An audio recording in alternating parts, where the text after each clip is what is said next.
निमिषा प्रिया को फांसी होगी या नहीं? देश की जनता इस प्रश्न का उत्तर जानने के लिए उत्सुक है।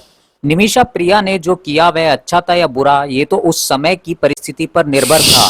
लेकिन अब सबसे बड़ा प्रश्न है कि क्या उसको 16 जुलाई को फांसी के फंदे पर लटकना होगा? क्या भारतीय सरकार की कूटनीति चाल या जनता की दुआ उसको फांसी से बचा पाएगी? हर इंसान ऐसे सवालों के जवाब जानना चाहता है। सवाल का जवाब मिलने में सिर्फ एक दिन शेष है।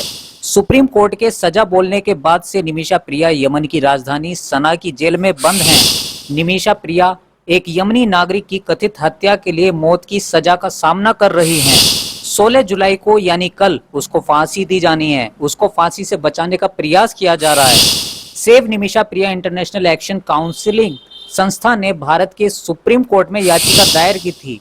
संस्था की याचिका पर भारतीय सुप्रीम कोर्ट में सोमवार 14 जुलाई 2025 को सुनवाई की गई।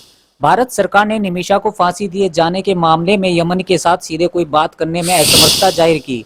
केंद्र ने सुप्रीम कोर्ट को बताया कि भारत सरकार इस मामले में हर संभव प्रयास कर रही है। Attorney general R Venkat Raman ने भारतीय सुप्रीम कोर्ट की एक पीठ को साफ कर दिया। अब यमन की संवेदनशीलता और स्थिति को देखते हुए भारत सरकार कुछ नहीं कर सकता। यमन सरकार के सूत्रों ने खबर सार्वजनिक की है कि निमिषा को 16 जुलाई को फांसी दी जानी है।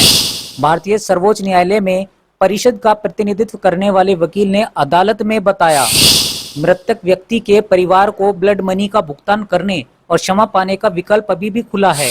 निमिषा प्रिया पर फांसी की तलवार लटकी है। निमिषा को बचाने के लिए परिवार पूरी कोशिश कर रहा है।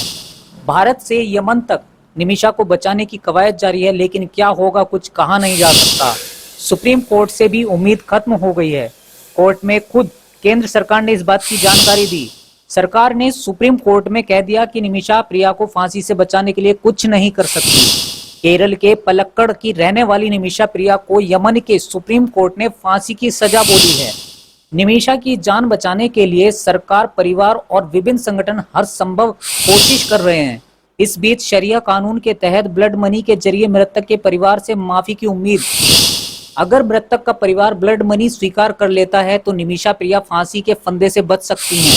निमिषा का परिवार व सरकार इस कोशिश में लगे हैं कि किसी तरह ब्लड मनी से मामला सुलझ जाए। अब दया या दुआ या दौलत, कौन निमिषा को फांसी पर लटकने से बचाएगी, ये कल पता चलेगा। निमिषा प्रिया के भारत से यमन तक के सफर के बारे में भी हम आपको आगे बताने जा रहे हैं। केरल की निमिषा प्रिया की उम्र 38 साल है।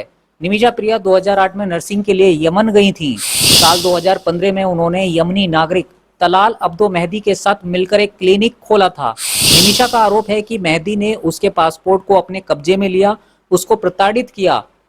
2017 में अपने पासपोर्ट को वापस पाने के लिए निमिषा ने मेहदी को बेहोशी का इंजेक्शन दिया। निमिषा ने पासपोर्ट लेने के लिए मेहदी को बेहोश का इंजेक्शन दिया। ओवरडोज से उनकी मौत हो गई। यमन के कोर्ट ने 2018 में निमिषा को मौत की सजा सुनाई, जिसे यमन के सुप्रीम कोर्ट ने बरकरार रखा। यमन के राष्ट्रपति रशद अली अलीमी ने सजा को बरकरार रखते हुए निमिषा को फांसी की मंजूरी दी, लेकिन सूत्रों की माने तो अब तक मृतक का परिवार ब्लड मनी लेकर माफी देने को राजी नहीं हुआ है। 16 जुलाई को यमन की सना केंद्रीय जेल में निमिषा को फांसी दी जा सकती है। अटॉर्नी जनरल आर वेंकट रमणी ने कहा कि हम वहां तक गए जहां तक सरकार जा सकती है। यमन दुनिया के किसी भी दूसरे हिस्से जैसा नहीं है। हम सार्वजनिक रूप से बात कर रहे हैं। भारत सरकार की कोशिश जारी है। वहां के प्रभावशाली लोगों के जरिए ये सब किया जा रहा है। भारत सरकार ने यमनी अधिकारियों से निमिषा को फांसी की सजा को टालने का अनुरोध किया था, लेकिन कोई सकारात्मक जवाब नहीं मिला। अटॉर्नी ने कहा, हमें अनौपचारिक रूप से सूचना मिली थी। फांसी को कुछ समय के लिए रोका जा सकता है, लेकिन ऐसा होगा ये कह पाना अभी सही नहीं होगा।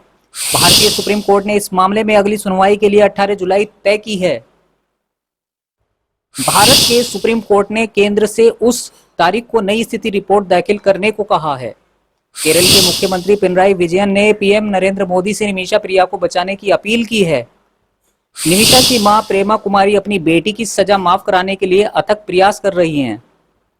उन्होंने पीड़ित परिवार को ब्लड मनी देने के लिए यमन जाकर मृतक के परिवार से बात तक की है। यमन में निमिषा को बचाने के लिए सेव निमिषा प्रिया इंटरनेशनल एक्शन काउंसिल प्रयासरत है, लेकिन अभी तक निमिषा को बचाने की कवायद में कोई संतोषजनक प्रगति नहीं है। यदि ईरान इस मामले में यमन पर दबाव बनाए तो कुछ समाधान निकल सकता है। अब देखना है कि निमिषा प्रिया को दुआ, दया या दौलत कौन बचा पाने में कामयाब होगा।